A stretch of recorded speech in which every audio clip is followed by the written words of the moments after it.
the speculum, the dark mirror, and what better entrance into those caverns measureless to man the poet Coleridge had envisioned in his mystic eye. It had to be the dark mirror. But how to use it? How to make it actually work, I asked myself.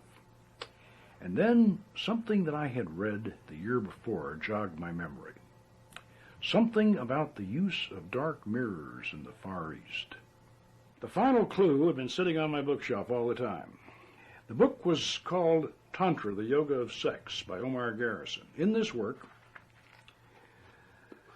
the author described an ancient Oriental method of invoking the images of previous incarnations from the reflection of one's own face in a dark mirror flanked by candles.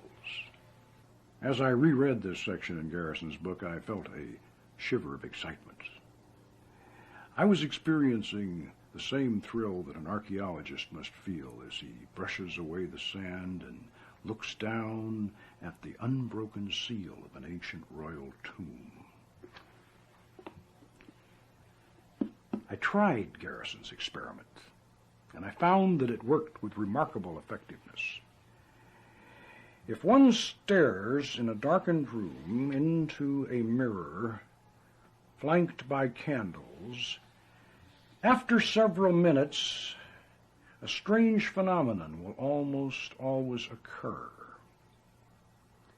The familiar reflection will fade out, the mirror will go black, and then, when the image returns, it will be the face of someone or something else. This experience is usually accompanied by a profound sense of an otherworldly presence. It was obvious that this phenomenon must have been discovered a long time before any concept of reincarnation.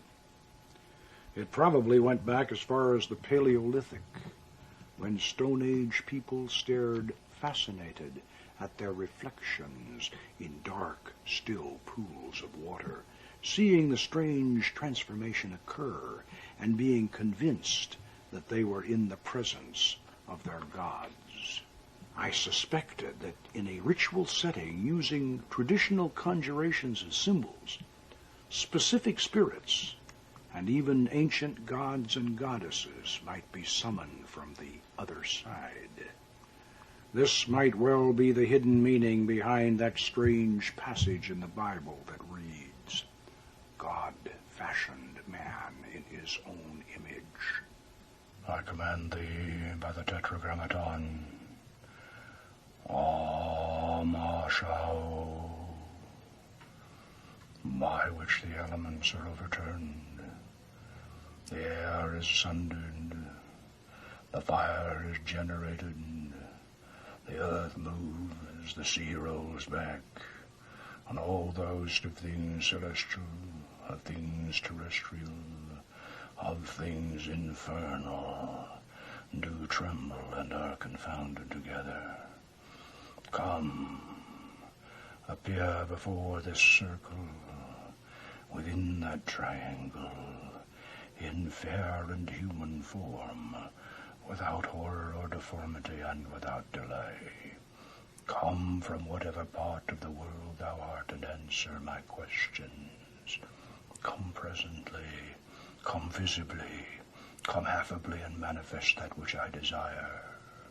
Being summoned by the true and living God, Eliorum, I command thee by the particular king who rules over thee, the mighty Amaymon, and by the power of the archangel Raphael, I command thee, appear before me, and speak unto me in a clear, intelligible voice in my mother tongue, free from ambiguity and guile.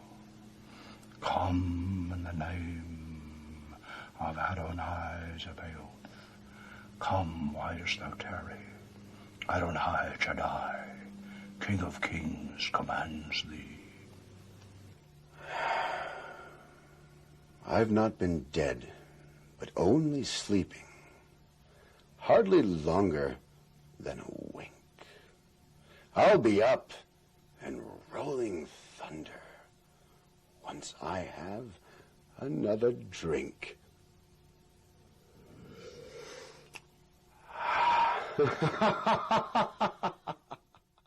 After this discovery, the use of the magic mirror in an elevated triangle seemed obvious. This 17th century Lemegeton manuscript clearly shows a large, black-filled circle in the center of Solomon's triangle. Notice that the instructions written around the triangle say 2 foot off from the circle and 3 foot over, not 3 foot across as the published version has it. The triangle was intended to be raised up to eye level.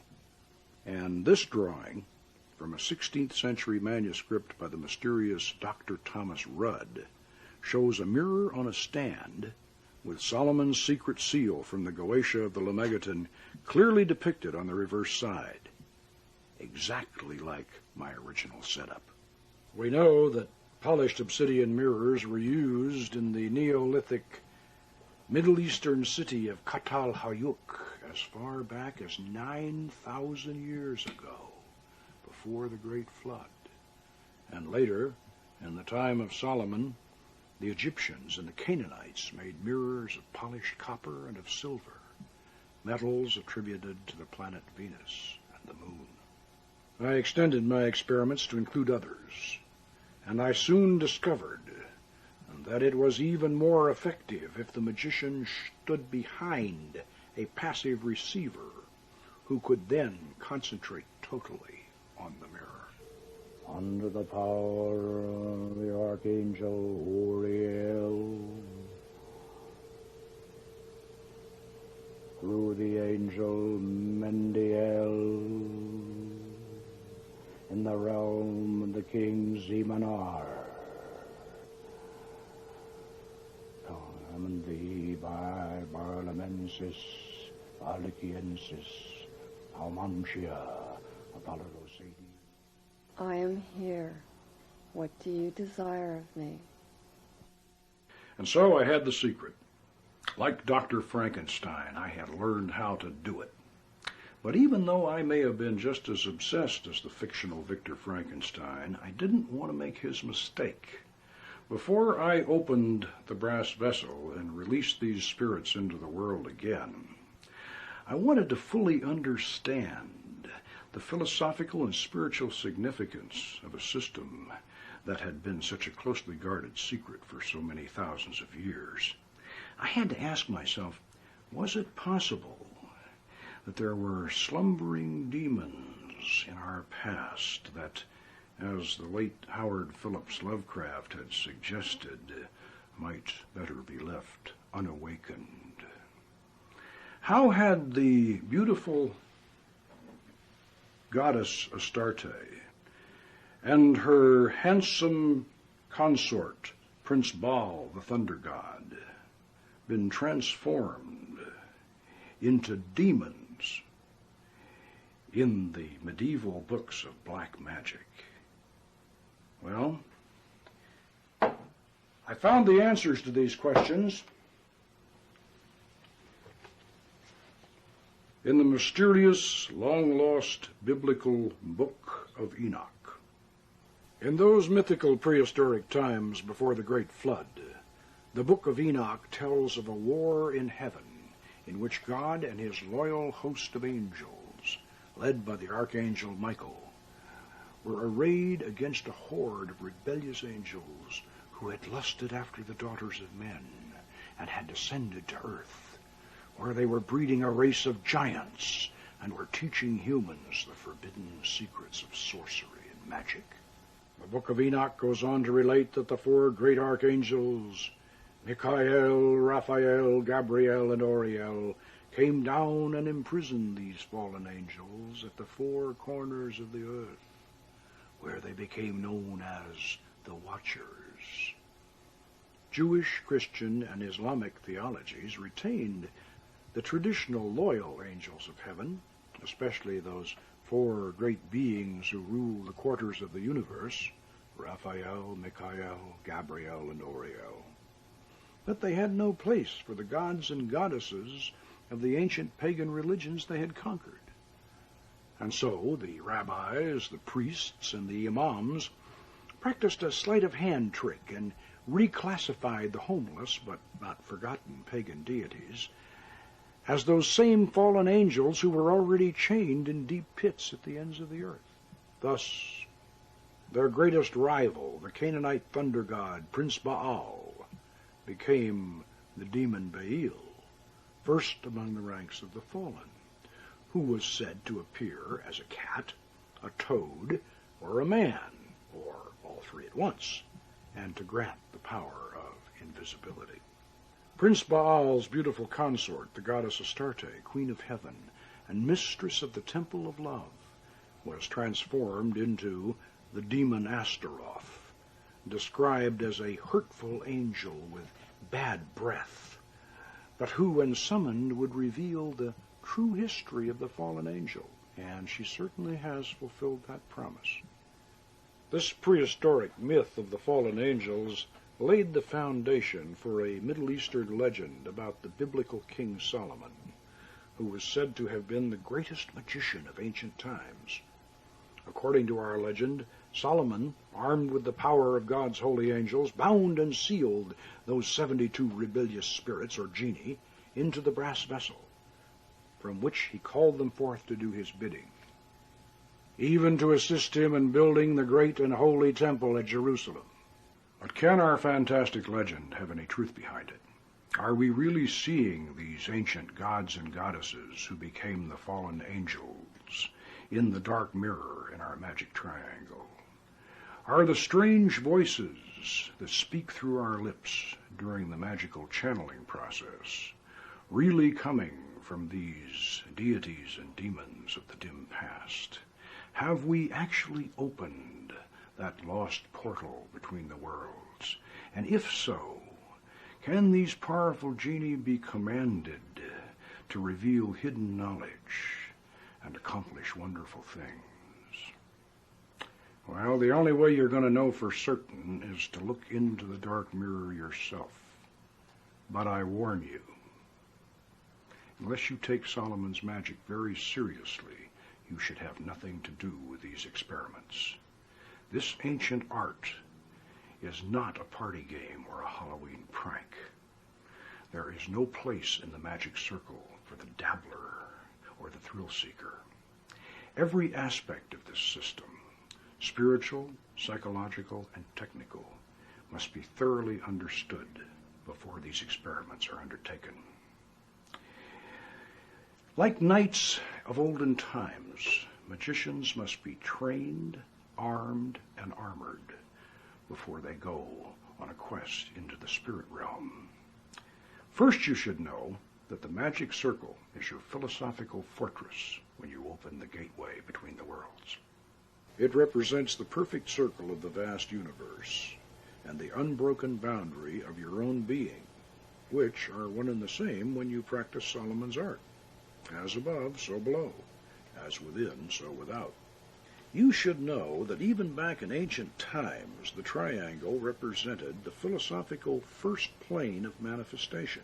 It acts as a cage containing and restraining the spirits you evoke. For the moment, let us imagine that we are participating in the original act of creation, back at the dawn of time, out in the vast reaches of cosmic space. First, we will create just one point. Next, we, or God, will establish a second point and connect it to the first, so that we have a line. Then, when we plot our third point, we have our triangle, the first flat surface. Now, when we create point 4, we have the first solid. We have created a thing.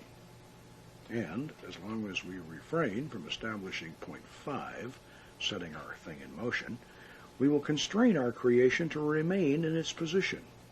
We will keep our spirit within the triangle. Traditionally, the name of the Archangel Michael, the angel of power, was separated into 3 syllables, M-I-C-H-A-E-L, and written in the corners of the triangle to add a visual emphasis to the symbolic geometry that bound the spirit. You must understand this concept thoroughly before you open Solomon's brass vessel and release the genie. It matters not whether you are a Christian, a Jew, a Muslim, or even a pagan. These archangels are very much a part of our Western tradition. They represent the positive forces that drive the engine of the universe and the love that holds it all together. In the order of the Temple of Astarte, we conceive and visualize them as complementary male and female beings. For angels can appear in any form they wish, or any suitable form that your imagination can provide for them. They activate your magic circle of protection. Casting your circle with a pentagram ritual before each operation is certainly important, but that alone is not enough. The great archangels must live in your mind and in your heart. You must have them inside as well as outside. Nosce te ipsum, en tuo templo tu es Deus. This is the very first time we have ever permitted cameras into the inner sanctum of the Order of the Temple of Astarte. Notice the names of the great archangels of the quarters in Phoenician around the magic circle. You will hear these same names invoked in the traditional pentagram ritual that precedes and follows every magical operation. But I say again, the pentagram ritual by itself is not enough. You have to have these 4 great archangels of the quarters indwelling within you and ready to help you control the rebellious spirits. Otherwise, opening the brass vessel would be like opening Pandora's box, which, according to the ancient Greek myth, released evil into the world and then could not be reclosed. Therefore, you must first master the art of angelic invocation before you proceed to its darker counterpart, the evocation of Solomon's 72 spirits.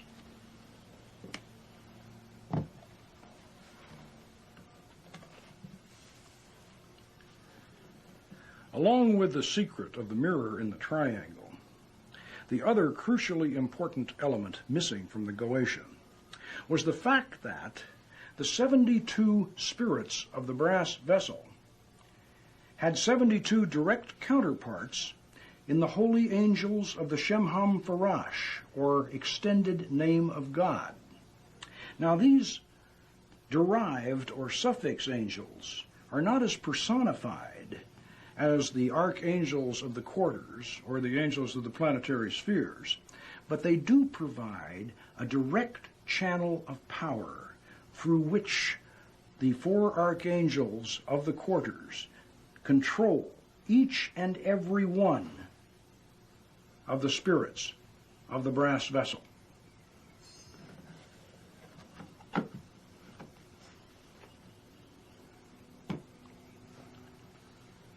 Unless this concept is understood and integrated into your goetic operations, you are on spiritually dangerous ground. These Shemham Farash angels even have their own sigils, and there is a short invocation for each one of them. The careful operator should use both. And before anyone in the Order of the Temple of Astarte is allowed to participate in goetic operations, we insist that they experience a series of 4 archangelic invocations. So how do we invoke the archangels? Well, there's another book in the Lemegeton Compendium that probably should have been published with the Goetia. It's called the Almadel of Solomon, and gives us a very effective method for invoking, and by that I mean calling down the angels. The original Almadel was a tabletop device made entirely of wax. This was an ingenious design. The square slab of wax had holes at each corner through which the 4 candles were inserted, leaving enough length below to raise the little platform high enough so that a small incense burner could be placed beneath it. from where the incense fumes could rise through another set of holes to envelop the crystal shoe stone in mysterious tendrils of fragrant smoke, thus adding to the hypnotic effect. As with the Goetia, the secrets of the Almadel were not clearly explained in the Lemegeton. I had to use equal measures of scholarship and inspiration to reconstruct and fine-tune the system. But the effort was certainly worth the trouble, because the Almadel angels control the Goetia spirits. I know that statement may be surprising to some magical scholars who never look beyond, to quote Cornelius Agrippa again, what is writ in the bare letters. The Almadel's angels are not arranged in an ascending hierarchy. They are attributed to the 4 quarters and the 12 signs of the zodiac, with each of the 4 quarters governing the 3 astrological signs particular to its nature. In other words, the signs of air, fire, water, and earth, which we know are governed by the 4 great archangels of the quarters, Raphael, Michael, Gabriel, and Oriel. Realizing this, we can simply disregard the late 17th century hodgepodge of garbled angelic names the Lemegeton's scribe has attributed to these altitudes, and thus restore the Almadel system to its full power and purpose, as shown here in our master mandala. Each of the 4 great archangels of the quarters empower 3 sets of 6 Shemham Farash angels, who in turn control 3 sets of 6 counterpart Goetia spirits, which are distributed, 2 to each of the 36 decans, or 10-degree divisions of an astrological sign. This occurs in similar order all around the zodiac. If you find this confusing at first glance, you can study the Master Mandala in the companion book to this video, the Book of Solomon's Magic. The design may appear complicated, but it is actually quite simple and easy.